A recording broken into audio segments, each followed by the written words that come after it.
زعم الذين كفروا أن لن يبعثوا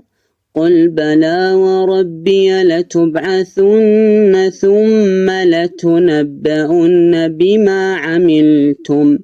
وذلك على الله يسير فآمنوا بالله ورسوله والنور الذي أنزلنا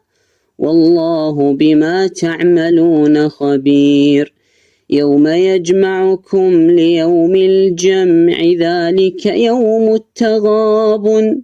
ومن يؤمن بالله ويعمل صالحا يكفر عنه سيئاته ويدخله جنات تجري من تحتها الأنهار خالدين